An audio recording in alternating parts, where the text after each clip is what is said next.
Guru Nation, thank you so much for watching. Make sure you like, subscribe, comment, share. We've got another fundamental. This is in the fundamental playlist video. What is a CAPA plan? And I've done these videos in the past, but I'm actually looking through my notes here, and I haven't done an official one like nice like this, nor as in depth as this one ever, because this is going to be in depth. I'm fresh off of doing 2 of these things today. I literally got here 20 minutes ago from the clinic where we had to do 2 CAPA plans, one for each study. And we didn't really have to do it. No one asked us to. But I noticed in 2 studies some potentially systemic issues. Not major things, like nothing that impacted patient safety, but from a data integrity standpoint. And I guess that's where we could start off with is what is a CAPA plan? And a CAPA plan, spelled as you saw in the thumbnail, CAPA, it's corrective action, preventative action. And they are usually implemented either when the site decides they need to do one, which is what happened today for both of my studies, or when a sponsor or CRO recommends the site do one. Now, if you're a site that cares about continuous improvement and quality, I recommend you do them without being told, but you also don't want to overdo them. And this is something I told my coordinators today. I actually taught 3 of them how to do one in the future, but we sat down and did both of them for 2 different studies. You want to create a CAPA plan whenever there's a compliance issue, definitely whenever there's a safety issue when it comes to patients, or a data integrity issue. Now, for the 2 that I did today, which I do have sitting in front of me, they were all mainly a data integrity issue. And not data integrity as in we're making up data or we were recording data incorrectly. On one of the studies, we had numerous out-of-window visits, which are deviations. Luckily, they're not patient safety jeopardizing deviations, but they're still deviations nonetheless. I've noticed quite a few of them recently. That was number 1. And number 2 for this same study, where we were missing collecting a lot of questions up front from the patient that could have potentially avoided future screen fails. So I've noticed these issues. The sponsor also noticed these issues. For that particular study, we were put on a screening hold because the sponsor noticed the same thing I was, where we're having a lot of out-of-window visits and we're also having a lot of screen fails. And so rather than being told by the sponsor to do this, because we have a teleconference scheduled in a few weeks with the sponsor, presumably to get off of the screening hold, which I'm hearing from my staff that that's likely what's going to happen, I decided this was a good opportunity to do a corrective action, preventative action plan. And the other study, completely separate study, we were having issues entering data for certain procedures. And in this case, they were third-party vendor. So we send patients to third-party vendors to do things like imaging. And we would follow the protocol and everything fine. There was no issues there. But we would not upload the data on those assessments until after we receive the results, which the sponsor prefers 5 business days for data to be entered. And this is a very important sponsor to us. And we're not on a screening hold there or anything, but I decided to do a corrective action, preventative action to get in front of these issues. So both of these were around workflow bottlenecks, workflow issues. They were not, luckily, patient safety or even protocol compliance, but they were on the data integrity side. So whenever one of those three things are jeopardized, one or more, compliance with protocol, patient safety in any way, and that includes informed consent, or data integrity, I think you should consider doing a CAPA plan, especially if you start seeing numerous instances of this happening. If it's a one and done and you don't see it again, maybe it's a deviation, maybe it's, I don't know what it is, but CAPA plans should be used when it's a systemic issue, meaning, and that's where it gets subjective, more than one. In our case, it was more than two. It was quite a few, like a handful. And so that's when a good site director, that's when a good quality assurance person at the site, or a good CRA would let the site know, hey, there's something systemic here. Maybe we do a retraining of the staff. But even better, maybe the site can do a internal review and figure out how to correct this action and prevent this action from happening again. So that's exactly what it is. Now, what's the difference between corrective and preventative action? So corrective action is exactly what it sounds like. First of all, what's the systemic issue? You got to identify that beforehand. Now, you could do like we did. If you notice that some of the issues are related, they may not be exactly the same, but they are related issues.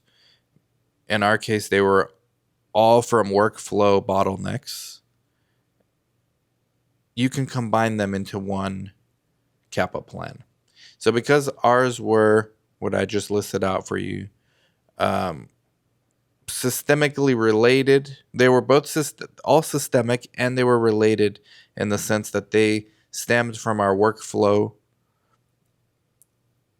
operations, and presumably they can be fixed. Anything that's in your own workflow, you are in control of and can be fixed. So I'm going to go through, as I go through this, I'm going to give you real world examples of how we fixed our issues. So corrective action is identifying the issues, and then preventative action is how you prevent them from happening again. So once you've identified the issues, and in our case, for one study, I'm looking at it right now, we had one issue where it's just a lot of screen failures, right? And that was like, well, what was the actual issue? Well, during screening, 7 subjects were identified as screen failures for reasons that could have been anticipated during pre-screening. Subjects were not thoroughly vetted during pre-screening, and this led to the resource burden, participant inconvenience, and unnecessary data entries. There was no direct impact on patient safety. Minimal data was collected from the screen fails. However, repeated early failures indicate inefficiencies. So eventually you have this risk of protocol non-compliance due to inadequate pre-screening. We wanted to get ahead of that. So we do a root cause analysis, which are basically the 5 whys: who, what, where, when, why, and how. And then we go through exactly how we corrected it, which leads to the immediate corrective actions. So the root cause was identified in one of our examples: inadequate pre-screening procedures and lack of standardized question set based on protocol and the IE, which is the inclusion-exclusion criteria. And there were some contributing factors involved, such as pre-screening relied heavily on subjective or informal assessments from the patients, and no documentation of structured pre-screening responses. And then the site staff were unclear on the different scheduling windows and eligibility prerequisites, and also no double checking of eligibility prior to booking the screening visit. So those were the root causes that we've analyzed, and we immediately have corrective actions, and this is the CA half of the CAPA plan. So the action we took was we developed a standardized pre-screening checklist based directly on the protocol criteria that the patients were. We analyzed the past 7 screen fails directly related to why they failed, and retrained the staff on the use of the pre-screening checklist and reinforced the certain sections of the protocol. And now all pre-screenings require documented supervisor approval before scheduling visit 1. So who's the responsible person for this? It was the coordinator, the quality assurance specialist, the PI, and the site director, which is me. Those are the people that signed our CAPA plan, by the way.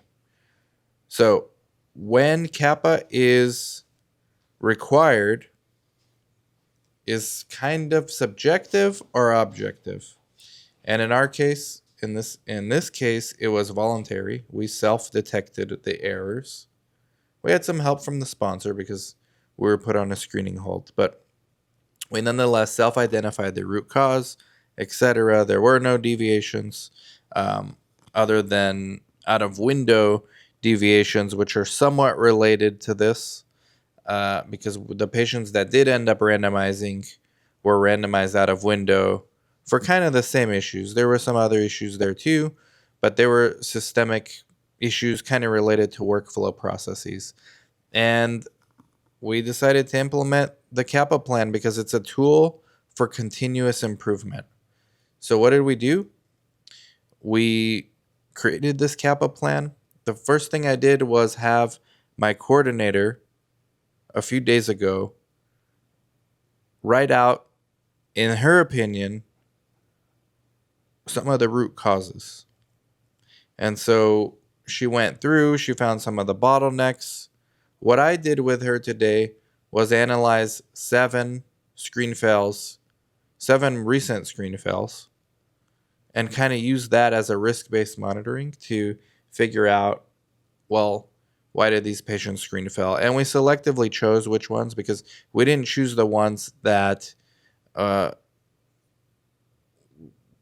randomize due to other reasons, like other objective reasons, like lab results or something like that. We found the tougher ones, meaning the ones where there was no real clear reason for a screen fail. It was more subjective, right? And because it's a psychiatry trial, we rely on a lot of firsthand narrative from the patients, and that's where things can get carried away in regards to the workflow process, and that's where the time is ticking. And so that's why we did it. We put the CAPA plan in Creo once we developed it, and I'm going to get through the preventative action next, but we basically created it. And there's a 6-part CAPA format we use. You may use something else. Feel free to use mine. Number 1, what I discussed was the issue identification. What is the systemic issue here? Or issues. Maybe there's a couple that are related. That's number 1. Number 2 is the root cause analysis. This was a homework assignment I gave my coordinators on, in their opinion, what is the issues.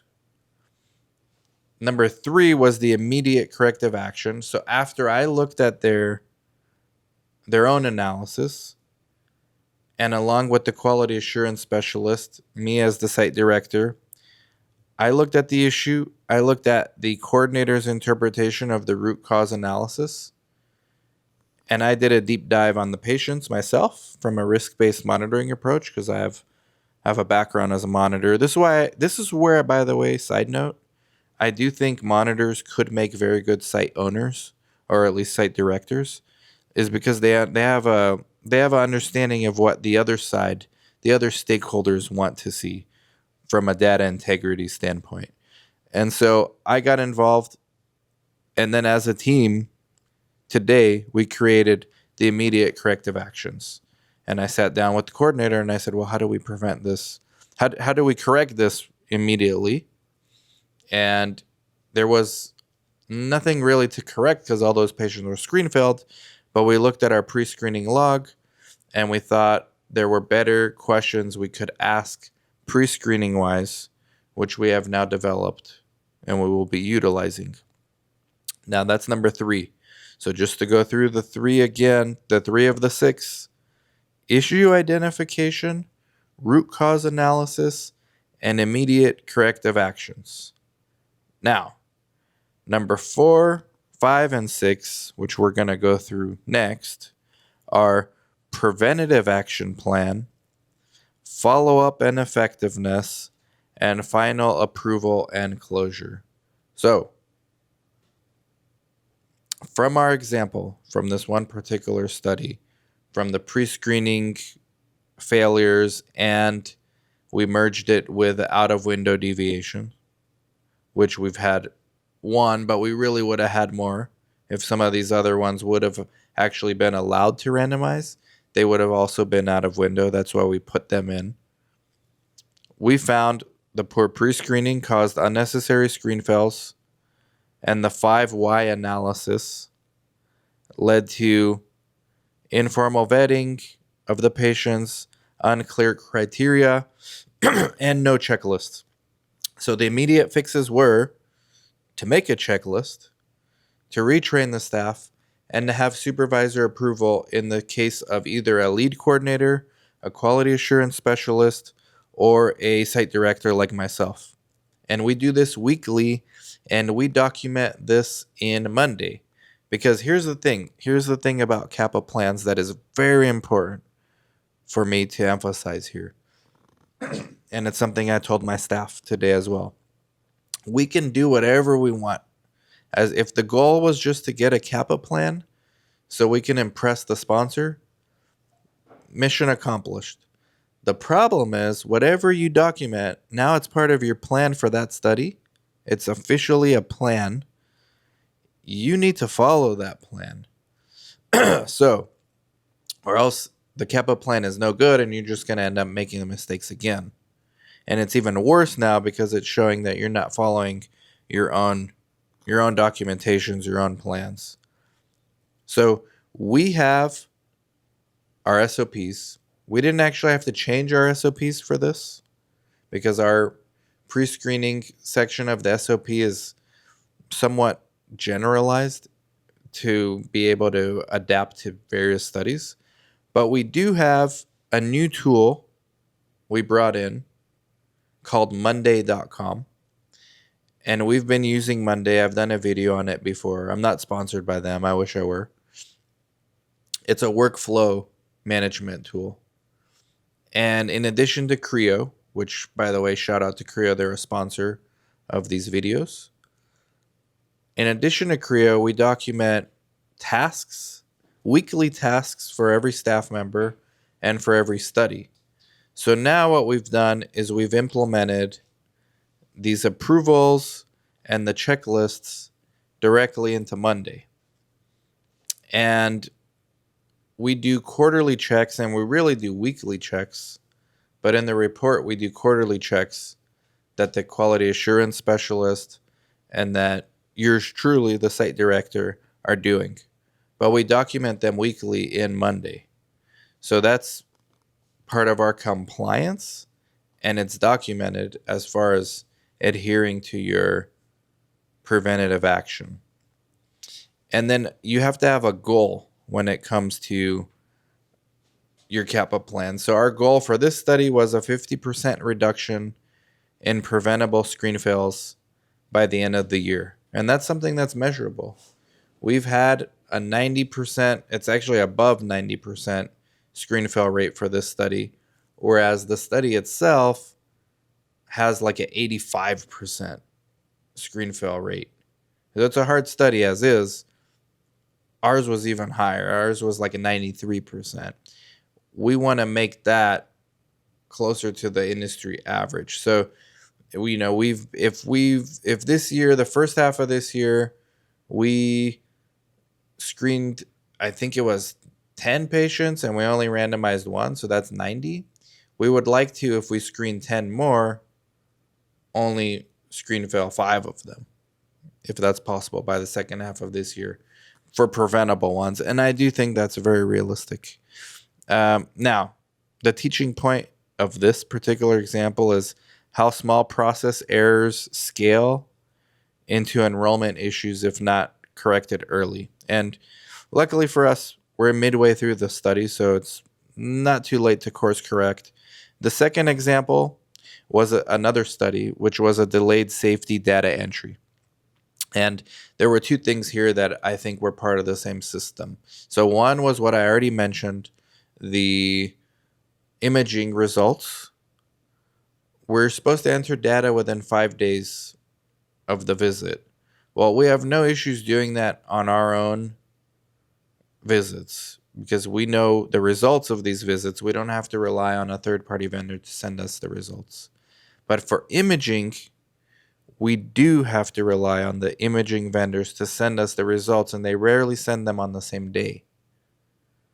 So the issue with that is the data wasn't being entered within 5 days of that assessment, even though the sponsor demands and insists that that happens. So what we could do, and this is one of the corrective actions, the immediate corrective action, is you don't need the results to know what date the patient went.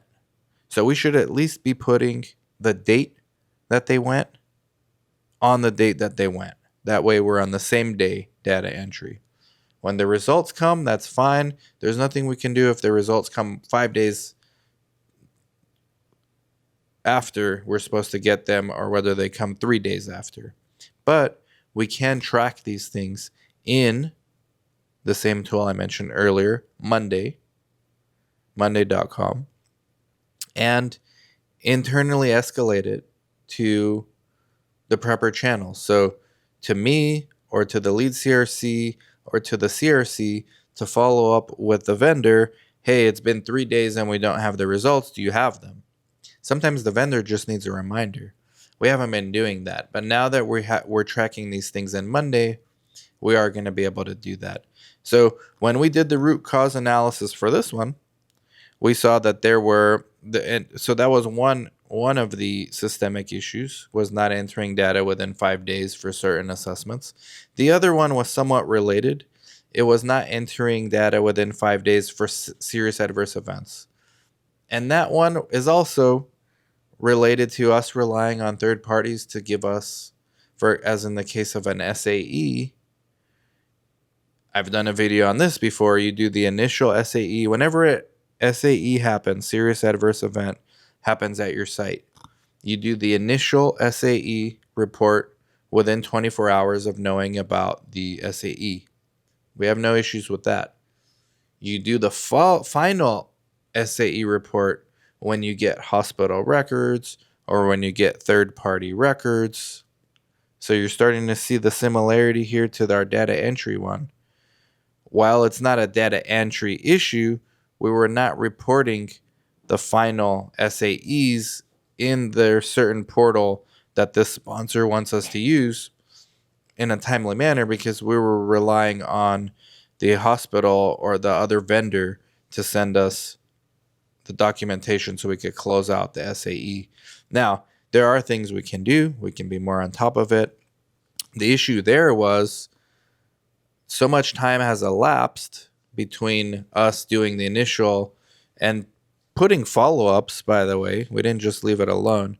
But to finalize that SAE in the formal system this particular sponsor wants us to use, we kind of just forgot, and we're relying on monitoring queries to do it. And we had all the data. So it was, again, another workflow-related issue that I thought deserve to be grouped together in the same CAPA plan. And so now we're doing weekly quality assurance. It's very similar preventative action and corrective action as the previous example I gave. They're just on 2 different studies, so we had to do 2 different CAPA plans. So some pro tips for writing these CAPA plans is to be specific.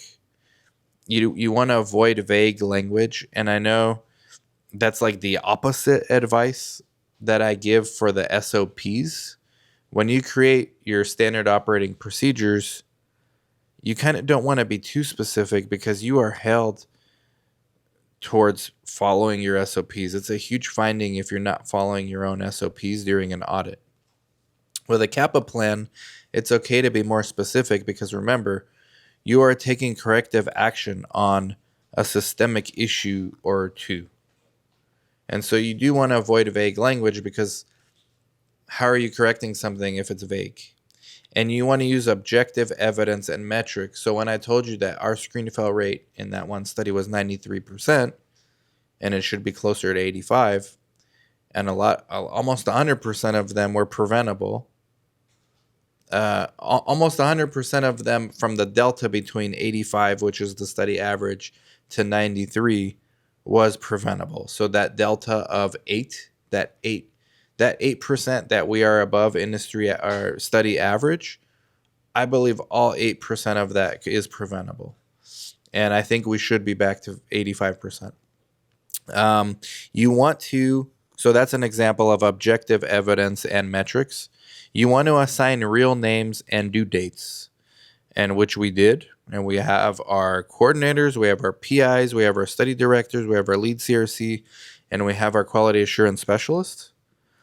And you want to plan an effectiveness check. So how is it going? This is where Monday.com for us comes in handy because you want to have CAPA plan effectiveness check. So you want to do that weekly. How's it going with comments if you can? Those things can be archived in Monday and drawn upon or referred to if needed during a sponsor audit. And then avoiding blame. So focus on the process. And a few of my coordinators had a hard time adjusting to this aspect of it because when I asked them to write their workflow issues and to give me a narrative of where they think the root cause analysis was, initially they were trying to defer blame. Oh, well, it's this vendor's fault and it's these people's fault because this is what happened and this is what happened. As a site director, as a quality assurance person, that's irrelevant. We're not trying to blame anyone at this point. We're trying to take corrective action and preventative action. So once my coordinators got over that initial, oh, he's not really looking to blame someone, he's trying to fix the issue, they started focusing on the process, and that's when it got a lot better. Now, some common pitfalls here are no root cause analysis, so not having a root cause analysis, which kind of defeats the purpose of the CAPA plan, because if you don't have a root cause analysis, how do you know exactly what you're going to correct? And how do you know exactly how you're going to prevent it? So remember when I asked you about the 5 whys? So the 5 whys is not just who, what, where, when, why, and how. The 5 whys is basically asking why did this happen, and then asking why again, and why again, and why again, and why again 5 times to dig deeper into the cause. So that's what I had to do today when I came in, because I asked my coordinators to do the narrative. What do you think the root cause analysis is? My coordinators did it. I had the narrative. I also had access to all the data. So I looked at like I said, I chose a risk-based monitoring approach, and I picked 8 subjects at random that I knew were not screen fails for other reasons, but they were like kind of more subjective type of screen fails.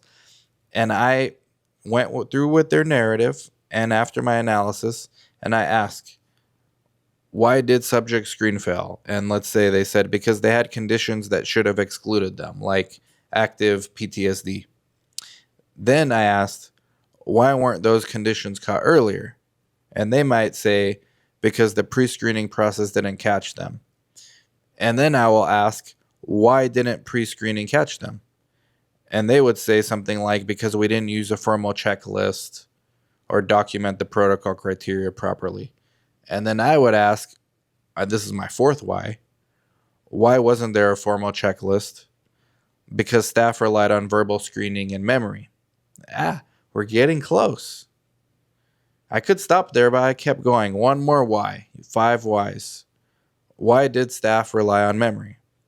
Well, because we don't have a tool implemented to guide the structured pre-screening. And that's enough whys to develop the root cause analysis and absence of a structured protocol-driven pre-screening tool.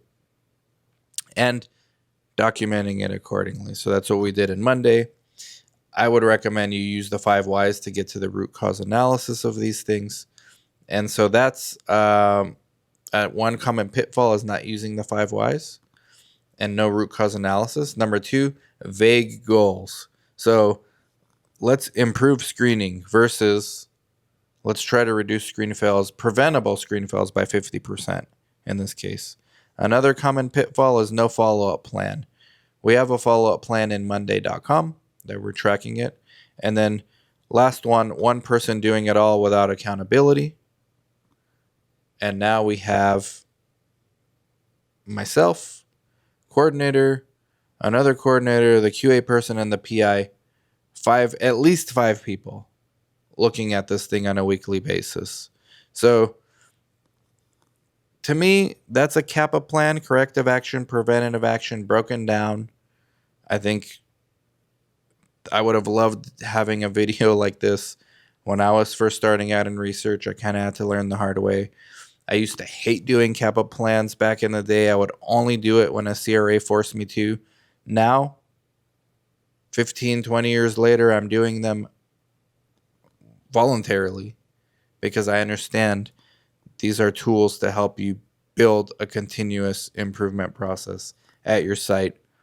Hopefully this helps. Guru Nation, like, subscribe, comment, share, and let me know if I missed anything. Good luck. Bye-bye. Hey, if you guys like that kind of content, make sure you like, subscribe, comment, share. Stay tuned for more videos.